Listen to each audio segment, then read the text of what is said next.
Hello guys, स्वागत है फिर से आपका मैच में। दोस्तों यहाँ पर अंकित भाटिया यानी रोजगार भी अंकित का प्रैक्टिस सेट कर रहे थे जो आपके जूनियर असिस्टेंट एग्जाम के लिए है। तो देखिए यहाँ पर प्रैक्टिस सेट नंबर होने वाला है ये 4। तो चलिए इसको हम देख लेते हैं, ठीक है। तो इससे पहले हमने ऑलरेडी प्रैक्टिस सेट करा रखे हैं इसके, तो जल्दी जल्दी जाकर देखिए और अपने एग्जाम की तैयारी को और पुख्ता कीजिए। सबसे पहले हम जीएस के प्रश्न देखेंगे। जीएस टाइप एग्जाम में 20 आनी है, तो चलिए देख लेते हैं। सबसे पहला क्वेश्चन जो कहता है कि किस वर्ष महात्मा गांधी ने किसानों के समर्थन में खेड़ा जिले में सत्याग्रह आंदोलन किया था? खेड़ा जिला गुजरात वाला। तो यहाँ पर इसका करेक्ट आंसर होगा दोस्तों, वो होगा ऑप्शन नंबर डी। 1918 में इसका आंदोलन शुरू किया गया था, ठीक है। अब इसके अलावा चंपारण आंदोलन 1917 में हुआ था, खिलाफत 1919 में हुआ था, खेड़ा 1918 में हुआ जो मैंने आपको बता दिया, असहयोग आंदोलन 1920, सविनय अवज्ञा आंदोलन 1930, भारत छोड़ो आंदोलन 1942। सारे इंपॉर्टेंट आंदोलन भी हमने आपको बता दिए। अगला क्वेश्चन देखिए, क्वेश्चन नंबर 47 कहता है कि राज्यसभा की विशेष शक्ति इस आशय का प्रस्ताव अपनाकर संविधान के अनुच्छेद डैश में दिया गया है कि वह राज्य सूची में शामिल किसी भी मामले के संबंध में कानून बनाने के लिए संसद को सशक्त बना सके। तो दोस्तों ये किस अनुच्छेद में आता है? ये आता है अनुच्छेद 249 में, ठीक है। अनुच्छेद 249 इसका करेक्ट आंसर हो जाएगा। ये एक अच्छा प्रश्न है, इसको अच्छे से स्टार लगा के पढ़िएगा। अगला क्वेश्चन देखिए, इसमें कहा गया कि अनुच्छेद डैश प्रावधानों के तहत लोकसभा और राज्यसभा की संयुक्त बैठक को राष्ट्रपति द्वारा बुलाया जाता है। अब देखिए लोकसभा और राज्यसभा की जो संयुक्त बैठक है उसको राष्ट्रपति के द्वारा बुलाया जाता है। आप सभी लोग इस प्रश्न से अवगत होंगे। तो यह किस अनुच्छेद में है? तो ये अनुच्छेद 108 के तहत बुलाया जाता है, ठीक है। अनुच्छेद 108 के तहत। और इसकी अध्यक्षता कौन करता है? वो करता है लोकसभा अध्यक्ष। ये भी इम्पोर्टेंट क्वेश्चन है, इसमें कंफ्यूज हो जाते हैं लोग। अगला क्वेश्चन देखिए, इसमें कहा गया कि लोकसभा में मतदान करते समय टाई की स्थिति में डैश के पास वोट डालने का अधिकार है, ठीक है। लोकसभा में अगर बराबर हो जाता है मामला वोटों के सिलसिले में, तब किसे अधिकार है वोट डालने का? तो दोस्तों इसका करेक्ट आंसर होगा स्पीकर। जो स्पीकर है वह अपना वोट किसी को भी दे करके उसको विजयी बना सकता है, क्योंकि स्पीकर जो है लोकसभा का मुखिया होता है। इसको याद रखेंगे, उसी का अंतिम निर्णय भी होता है। अगला क्वेश्चन है, भारत के किस राज्य से कर्क रेखा के अति समीपस्थ कौन सा शहर है? भारत में राज्य है जिसके पास सबसे समीपस्थ शहर है, वो कौन सा है? तो याद रखेंगे ये ऑप्शन के हिसाब से इसमें त्रिपुरा होगा। त्रिपुरा इसका करेक्ट आंसर है। कर्क रेखा 8 राज्यों से होकर गुजरती है, आप सभी लोग इसको अच्छे से जानते हैं। अगला प्रश्न है, स्वतंत्रता सेनानियों भगत सिंह, सुखदेव और राजगुरु को डैश में फांसी दी गई थी। अब 3 लोगों को फांसी दी गई, जिसमें भगत सिंह, सुखदेव और राजगुरु थे। वह फांसी दी गई थी 1931 में, ठीक है। 1931 जो समय था वो था 23 मार्च। और इनको कहाँ पर दी गई थी? लाहौर के जेल में फांसी की सज़ा सुनाई गई, जिसके उपलक्ष्य में हम इसको शहीद दिवस के रूप में मनाते हैं 23 मार्च को, ठीक है। 23 मार्च याद रखेंगे। चलिए अगला क्वेश्चन देखें। इसमें कहते हैं कि डैश में ब्रिटिश सरकार ने भारत में सरकार की संरचना में कुछ सुधारों की घोषणा की, जिन्हें मार्ले मिंटो सुधार के नाम से जाना जाता है। अब मार्ले मिंटो सुधार के नाम से जाना तो जाता है, लेकिन ये किस सन में आया था ये यहाँ पर पूछा है। तो ये होगा 1919 में, ठीक है। 1909 है यहाँ पे, ठीक है। 1909 में इसका सुधार ये आया था, मार्ले मिंटो। अगला क्वेश्चन है, निम्नलिखित में से किस विटामिन को एस्कॉर्बिक एसिड के नाम से भी जाना जाता है? अब एक एसिड है जिसको एस्कॉर्बिक एसिड के नाम से भी जानते हैं। तो ये बहुत ही अच्छा ऑप्शन है आपके पास, विटामिन सी। देखेंगे विटामिन बी और सी ये पानी में घुलनशील भी होते हैं। अब सी में क्या है? नींबू, संतरे, आंवला, जितने खट्टे फल होते हैं वहाँ विटामिन सी देखने को मिलता है। अगला क्वेश्चन देखिए, किस तापमान पर पानी का घनत्व अधिकतम होता है? अब कौन सा टेम्परेचर है जिस पे पानी की डेंसिटी जो है सबसे ज़्यादा होती है, बेसिकली घनत्व जो सबसे ज़्यादा होता है? इसका राइट आंसर हो जाएगा option number C, 4 degree Celsius. आप सब लोग इससे परिचित होंगे। अगला क्वेश्चन देखिए, उस भारतीय प्रधानमंत्री का नाम क्या है जिन्होंने संसद में यह घोषणा की थी कि वह मंडल आयोग की सिफारिशों को लागू करेंगे? इस घोषणा में भारत में देशव्यापी विरोध शुरू हो गया था। अब उस प्रधानमंत्री का नाम बताइए जिसने मंडल आयोग की सिफारिशों से लागू करने की बात करी थी, तो वो थे कि वीपी सिंह। ठीक है, कौन? वीपी सिंह इसका करेक्ट आंसर होगा, ऑप्शन नंबर बी यहाँ पर। ठीक है, तो मंडल आयोग की स्थापना होती है 1979 में। ठीक है, और उसके बाद वहाँ पर क्या होता है, इसको लागू कर दिया जाता है, इसकी सिफारिशों को। तो उसके बाद देश में बहुत ही विरोध स्टार्ट हो जाता है। अगला क्वेश्चन देखिए, वह कौन सा राष्ट्रीय नेता जिन्होंने वर्ष 1983 में कन्याकुमारी से लेकर दिल्ली के राजघाट तक पदयात्रा की, जिसको मैराथन दूरी कहा गया। यह यात्रा का उद्देश्य भारतीय जनता के साथ संबंध को नवीनीकृत करना था। तो वह राष्ट्रीय नेता कौन था? ठीक है, ये आपको बताना है। तो ये होंगे चंद्रशेखर, एक राष्ट्रीय नेता थे चंद्रशेखर। अब ना कहिएगा प्रश्नों का लेवल अच्छा नहीं है, देखिए ये प्रश्नों का लेवल बहुत अच्छा है। अगला क्वेश्चन देखें, अगले में कहा गया कि सारनाथ वह पवित्र स्थान है जहां भगवान बुद्ध ने अपना पहला उपदेश दिया था। अब भगवान बुद्ध ने पहला उपदेश दिया तो वह निम्नलिखित में से किस शहर के बहुत नज़दीक है? तो देखें, सारनाथ जो है बनारस के सबसे पास में पड़ता है। ऑप्शन नंबर डी यहाँ पे सही हो जाएगा, कहाँ? बनारस के सबसे ज़्यादा पास में ये पड़ता है। अगला क्वेश्चन है, आहार नली में अंगों का स्रावित कौन सा रस या वसा के पाचन में महत्वपूर्ण भूमिका निभाता है? ठीक है, आहार नली में अंगों द्वारा स्रावित कौन सा रस वसा के पाचन में महत्वपूर्ण भूमिका निभाता है? तो वो हो जाएगा यहाँ पे पित्तरस। ऑप्शन नंबर बी करेक्ट होगा, पित्तरस यहाँ पर जो अग्न्याशी रस कहा जाता है।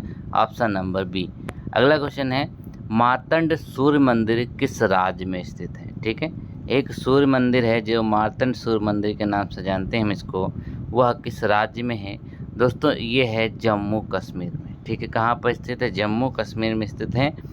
पांडव लैदान के नाम से भी इसको जाना जाता है। हिंदू मंदिर है और सूर्य को समर्पित है। ठीक है, इसका निर्माण जो हुआ था वो हुआ था कारकट वंश जो राजवंश था उसके समय में ललितादित्य मुक्तापीड़ ने इसको बनवाया था। जम्मू कश्मीर में इसका करेक्ट आंसर है। अगला क्वेश्चन है कि सागा दावा या फिर 13 सौभाग्यशाली ब्लेस्ड महोत्सव भारत के किस राज्य में मनाया जाता है? अब ब्लेस्ड महोत्सव किस राज्य में मनाया जाता है? तो इसका करेक्ट आंसर हो जाएगा दोस्तों यहाँ पर ऑप्शन नंबर ए, सिक्किम। बौद्धों के द्वारा इस त्यौहार को मनाया जाता है ब्लेस्ड महोत्सव के नाम से। ठीक है, अगला क्वेश्चन देखिए, इसमें कहा गया कि अली अकबर खान का संबंध किस वाद्य यंत्र से है? अब अली अकबर खान का संबंध जो है वह है ऑप्शन नंबर ए यानी कि सरोद से। सरोद से इसका करेक्ट आंसर होगा।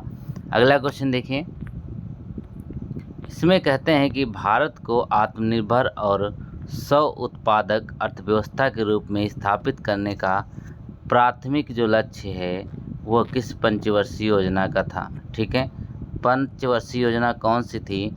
ये हो जाएगी आपकी ऑप्शन नंबर ए, तीसरी पंचवर्षीय योजना में आत्मनिर्भरता और स्व उत्पादक अर्थव्यवस्था के रूप में स्थापित करने की बात कही थी। इस योजना का जो समय काल था वो था 1961 से लेकर के 1966 तक। पंडित जवाहरलाल नेहरू के नेतृत्व में इस योजना का गठन किया गया, जिसके देखिए इस योजना का जो प्रतिपादक था वो था D.R. गाडगिल। अगला क्वेश्चन है क्वेश्चन नंबर 63 है, राजा जी राष्ट्रीय पार्क एक प्राकृतिक आवास है किस चीज़ का? सबसे पहले जानते हैं राजा जी है कहाँ? उत्तराखंड में स्थित है। ये कहाँ पे? उत्तराखंड में स्थित है।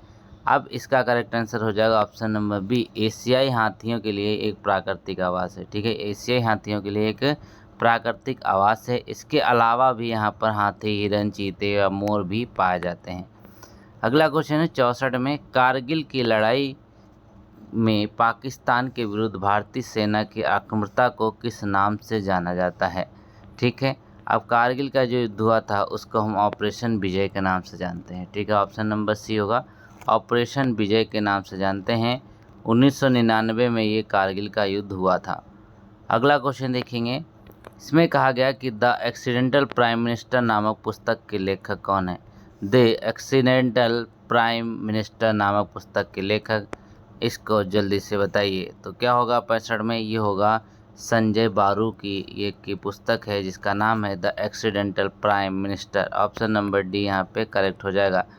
तो दोस्तों यहाँ पर हमने क्या किया, जीएस के 20 क्वेश्चन कंप्लीट कर लिए हैं। ठीक है, जीएस के 20 क्वेश्चन जो है कंप्लीट हो गए। अब बारी है आपके कंप्यूटर क्लास की। ठीक है,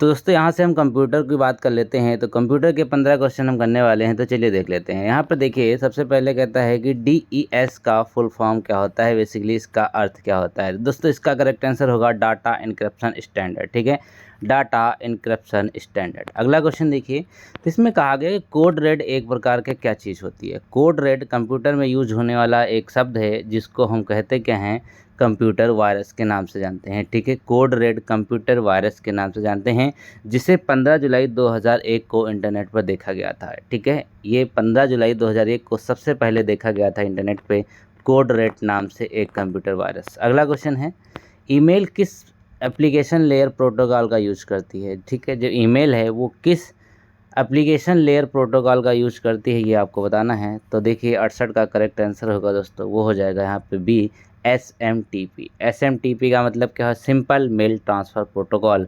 इसका यूज़ किया जाता है ईमेल में। ठीक है, अगला क्वेश्चन है, ईमेल के बारे में निम्नलिखित में से कौन सा कथन सत्य है, ये आपको बताना है। ठीक है, तो ये देख लेते हैं सारे कथन।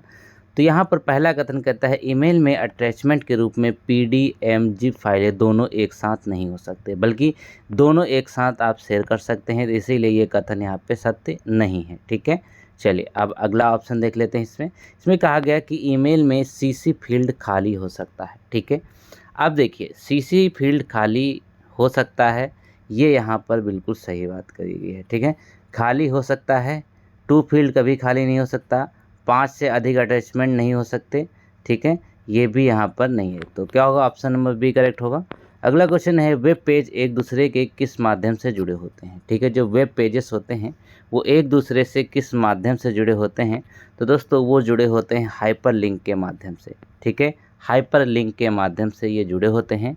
अगला क्वेश्चन देखेंगे, इसमें कहते हैं कि निम्नलिखित में से कौन सा एल्गोरिदम आर्टिफिशियल इंटेलिजेंस से संबंधित है। अब एक एल्गोरिदम है जो AI से संबंधित है, वो आपको बताना है। तो देखिए ये होगा आपका हिल क्लाइंबिंग एल्गोरिदम। ठीक है, हिल क्लाइंबिंग एल्गोरिदम ये संबंधित है आपका किससे, AI से, यानी कि आर्टिफिशियल इंटेलिजेंस से। अगला क्वेश्चन है, विंडोज़ OS में किसी फाइल को रीनेम करने के लिए शॉर्टकट की क्या होती है। विंडोज़ ऑपरेटिंग सिस्टम की बात करें तो उसमें होती है F2। F2 आप दबाते हैं तो किसी फोल्डर में किसी भी फाइल में आप नाम चेंज कर सकते हैं डायरेक्ट। अगला क्वेश्चन है, कंप्यूटर को रन और रिसोर्सेज को कंट्रोल के लिए निम्नलिखित में से किसका प्रयोग किया जाता है। कंप्यूटर को रन और रिसोर्सेज को कंट्रोल करने के लिए हम जो यूज़ करते हैं वो होता है ड्राइवर्स। ठीक है, ऑप्शन नंबर सी करेक्ट हो जाएगा, ड्राइवर्स का यूज़ किया जाता है।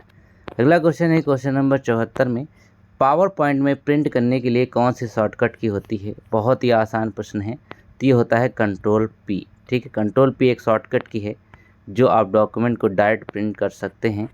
अगला क्वेश्चन, IoT जुड़े हुए इलेक्ट्रॉनिक सुविधा प्रदान करता है। ठीक है, IoT जुड़े हुए इलेक्ट्रॉनिक सुविधा प्रदान करता है व्यवसायिक निर्णय की, बेहतर संचार की, स्मार्ट सिटी की, यानी कि इन तीनों की। तो ये सभी इसका करेक्ट आंसर हो जाएंगे।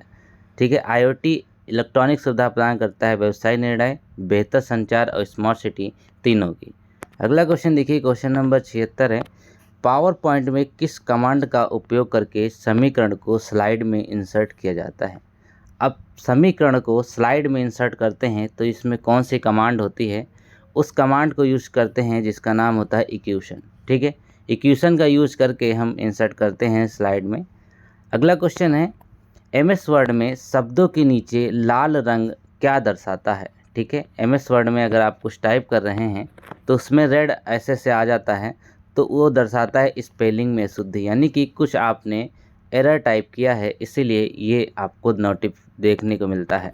अगला क्वेश्चन देखेंगे, एक ऑपरेटिंग सिस्टम OS जिसका उद्देश्य वास्तविक समय के अनुप्रयोगों की सेवा करना है जो बिना देरी के डाटा को प्रोसेस करता है।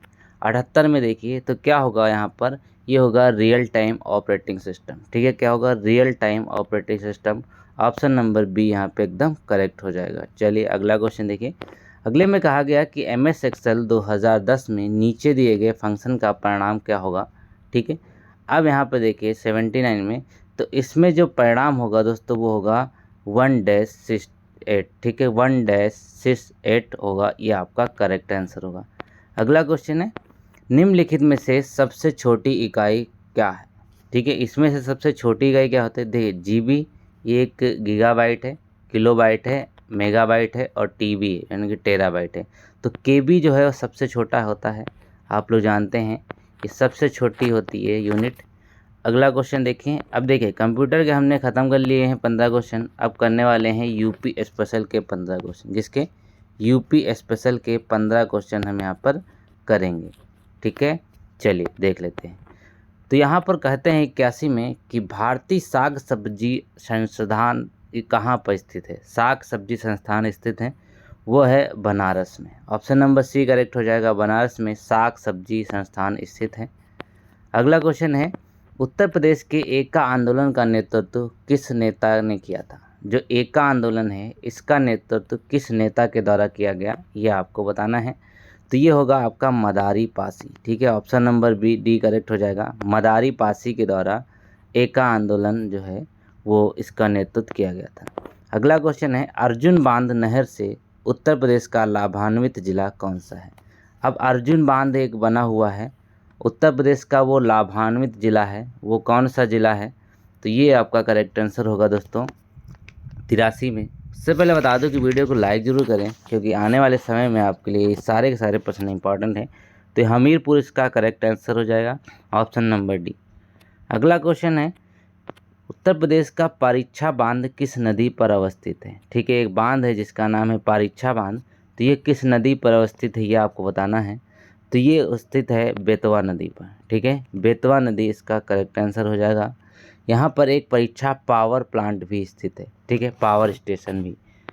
अगला क्वेश्चन कहता है कि उत्तर प्रदेश में निम्नलिखित में से कौन सी नदी प्रवाहित नहीं होती है, गुजरती नहीं है? गंगा गुजरती है, यमुना गुजरती है, रामगंगा, लेकिन झेलम नदी जो है ये उत्तर प्रदेश में नहीं आती। ठीक है, ऑप्शन नंबर डी करेक्ट होगा, झेलम नदी उत्तर प्रदेश में नहीं आती। अगले क्वेश्चन पे चलते हैं। तो उत्तर प्रदेश में एक जनपद एक उत्पाद योजना के आधार पर निम्न युग्मों में से कौन सा एक सही सुमेलित है? ठीक है, एक जनपद एक उत्पाद में कौन सा सही सुमेलित है ये आपको बताना है।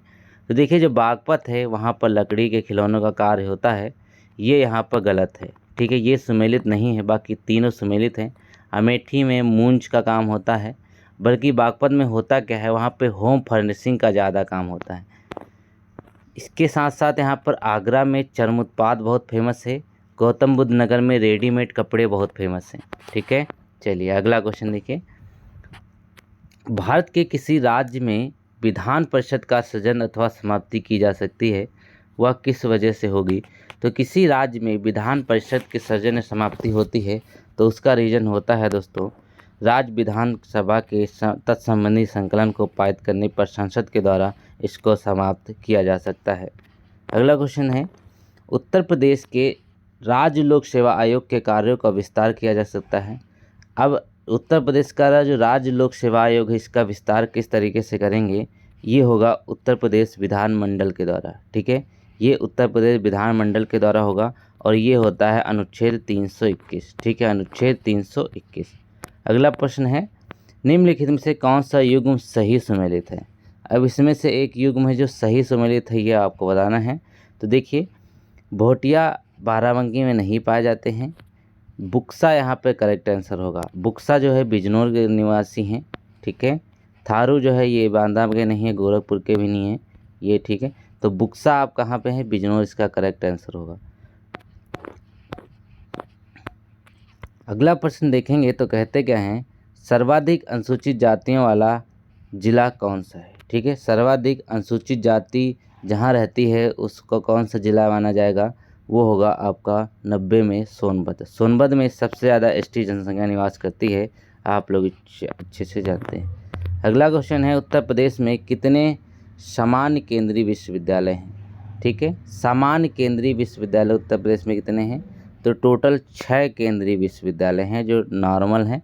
ठीक है, जिसमें अलीगढ़ मुस्लिम विश्वविद्यालय, इलाहाबाद, बाबा साहब भीमराव अम्बेडकर लखनऊ, बनारस हिंदू बनारस, फिर राजीव गांधी राष्ट्रीय उद्यान विश्वविद्यालय है अमेठी में, रानी लक्ष्मीबाई है जो झांसी में है। अगला क्वेश्चन है कि पंडित दीनदयाल उपाध्याय पशु चिकित्सा विश्वविद्यालय अवस्थित है कहाँ पर। ठीक है, तो पंडित दीनदयाल उपाध्याय पशु चिकित्सा विश्वविद्यालय स्थित है मथुरा में। ऑप्शन नंबर बी करेक्ट होगा, कहाँ पर, मथुरा इसका करेक्ट आंसर है। अगला क्वेश्चन है नवाब शुजाउद्दौला की बेगम का प्रसिद्ध मकबरा बहू बेगम का मकबरा निम्नलिखित में से किस स्थान पर स्थित है। ठीक है, बहू बेगम का मकबरा कहाँ पर स्थित है, वो होगा आपका 93 में फैजाबाद। फैजाबाद इसका करेक्ट आंसर है, ऑप्शन नंबर डी। अगले क्वेश्चन पे चलते हैं। तो उत्तर प्रदेश का प्रमुख लोकगीत कौन सा है इसमें से। ठीक है, उत्तर प्रदेश का एक प्रमुख लोकगीत आपको बताना है, तो वो होगा यहाँ पर बिरहा। बिरहा जो है ये उत्तर प्रदेश में बहुत ही फेमस है और ये लोकप्रिय गीत शैली है, जो सोहर, कजरी, नौका, झक्कड़, भजन आदि भी प्रसिद्ध लोकगीत उत्तर प्रदेश के हैं। अगला क्वेश्चन है कि ईस्ट इंडिया कंपनी ने जहांगीर के दरबार में पहले निम्न में से किसे भेजा था।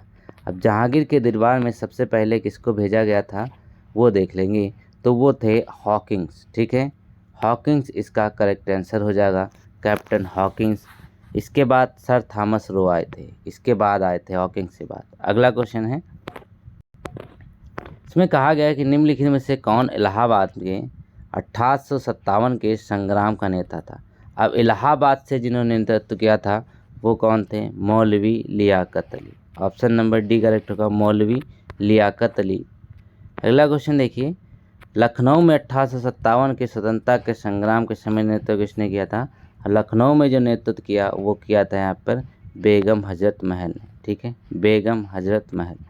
अगला क्वेश्चन है, देवबंद आंदोलन यूपी या संयुक्त प्रांत में कब आरंभ हुआ था। क्योंकि जब ये आंदोलन हुआ था तब यूपी नहीं, इसका संयुक्त प्रांत के नाम से इसको जाना जाता था, तो ये होगा 1866। Option number D 1866। ठीक है, अगला प्रश्न है, चंद्रशेखर आज़ाद की मृत्यु कहाँ पर हुई थी। चंद्रशेखर आज़ाद की जो मृत्यु हुई वो इलाहाबाद के आज़ाद पार्क में हुई थी। आप सब लोग जानते हैं अल्फ्रेड पार्क जिसको कहा जाता है। ठीक है, अगला क्वेश्चन है, लास्ट क्वेश्चन रहेगा, वह कौन सी जगह है जहां अखिल भारतीय किसान सभा का पहला अधिवेशन हुआ था। अब अखिल भारतीय किसान सभा का जो पहला अधिवेशन हुआ उसको लखनऊ में जानते हैं। ठीक है, अखिल भारतीय किसान सभा लखनऊ में हुआ था। दोस्तों वीडियो पसंद आए तो लाइक करें, चैनल को सब्सक्राइब करें। मिलते हैं नए वीडियो, तब तक के लिए थैंक यू सो मच।